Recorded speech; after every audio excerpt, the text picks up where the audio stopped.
and there's a danger. You see that water coming off the sponson? Some of that water can go into that inlet right there, and that can put the fire out. So they got to go slow, but they got to keep the water out of the engine. Then you saw some big rooster tails, particularly, for example, Greg Hopp on the outside of the 100 boat Beacon Plumbing coming with a whole lot of speed.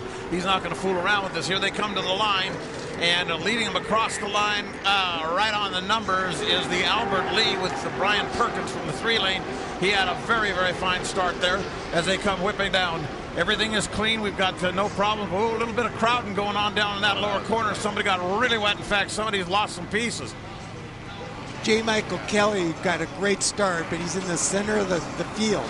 I don't know that that boat is fast enough to beat Jeff Bernard right there in his inside. Yeah, no, the Grease is dead in the water, so that means basically he's not going to make the final. And I see that the air inlet is off the boat. That means he probably got hit with a rooster tail. Oh, he took on a ton of water, and that could result in possibility of a penalty here, so we'll have to see what the outcome is. Meanwhile, we have a dandy deck-on-deck battle with two boats on the inside.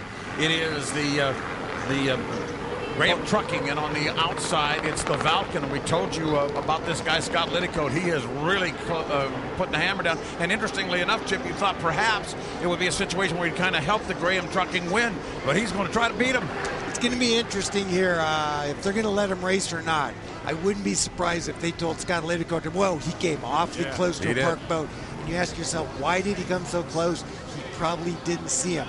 You're sitting so low in these boats, and on a gray day, you can see that boat's fairly low in the water. 137 miles an hour on that first lap. 137, and here they come. Boy, that boat ride looks awfully good, Mike. It really does. We've got some excellent battles for first and second, and for second and third. And Nate Brown's boat, the Red Dot, with his nephew Kip aboard, just took an awful lot of air, gulped a bunch of it, but coming down with the front straightaway now and across the start-finish line with the lead.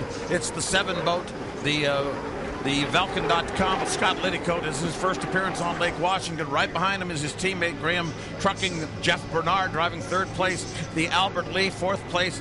It is the Red Dot, and then the 100 Beacon Plumbing in 5th place overall. And another lap at 137 miles an hour. And what's this with the 17?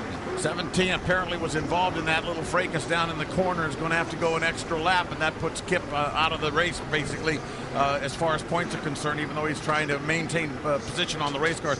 All right, here we come around now with the checkered flag about to show here. We have a really dandy battle between two teammates here. It's the Graham Trucking, and it is the Valken.com as they come down side by side. It looks like Scott Liddicoat's got a little more horsepower, and he's going to be able to make it across the line ahead of his teammate, Jeff Bernard. Boy, were they ever close. 139 miles an hour on the last lap for Liddicoat. 3rd place across the line is the Albert Lee, driven by Brian Perkins. 4th place across the line, but he has an extra lap that he's going to have to go, so he's only getting the white flag, not the checker. That would be the Red Dot, and then the checker should go up for the 100 boat here.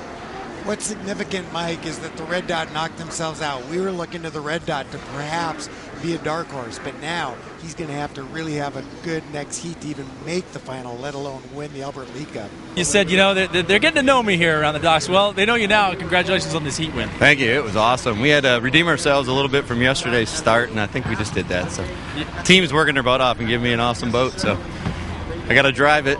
Talk about driving it against your teammate here coming down the stretch there. What was that like? Oh, I know. Every time I'm looking, he's still there. He's still there. But no, it's fun. It's safe racing with him, so I like it. All right, good stuff. And good luck the rest of the way. Thank you. All right.